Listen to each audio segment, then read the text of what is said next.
बुलढाणा जिल्ह्यातील बीबी पोलीस ठाण्यातील एका हेड कॉन्स्टेबलला पीसीआर वाढ न करण्यासाठी 5,000 रुपयांची लाच स्वीकारताना लाचलुचपत प्रतिबंधक विभागाने रंगेहात अटक केली आहे। या कारवाईमुळे जिल्हा पोलीस दलात एकच खळबळ उडाली आहे। मिळालेल्या माहितीनुसार तक्रारदाराच्या भाऊ व पुतण्याविरुद्ध बीबी पोलीस ठाण्यात गुन्हा दाखल होता।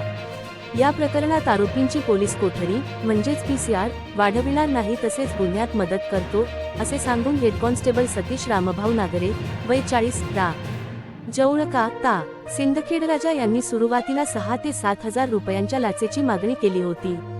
तक्रारदाराने याबाबत एसीबी बुलढाणा कार्यालयात तक्रार दाखल केली। तक्रारीची पडताळणी झाल्यानंतर आरोपीने तडजोडीअंती 5,000 रुपये स्वीकारण्यास तयारी दर्शवली। त्यानुसार जुलै 28 रोजी किनगाव जट्ट बसस्थानक परिसरात एसीबीने सापळा रचला। पंचांसमक्ष तक्रारदाराकडून 5,000 रुपयांची लाच स्वीकारताना हेड कॉन्स्टेबल सतीश नागरे यांना रंगेहात अटक करण्यात आली।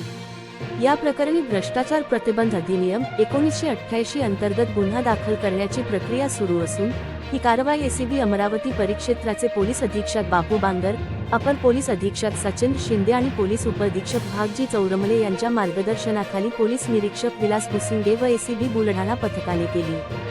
शासकीय अधिकारी किंवा कर्मचाऱ्यांकडून लाचेची मागणी झाल्यास नागरिकांनी तात्काळ एसीबीकडे तक्रार नोंदवावी असे आवाहन एसीबीने केले आहे। बुलढाणा जिल्हा प्रतिनिधी Shri Shilwant Ingle, Maharashtra today TV news Buldhana.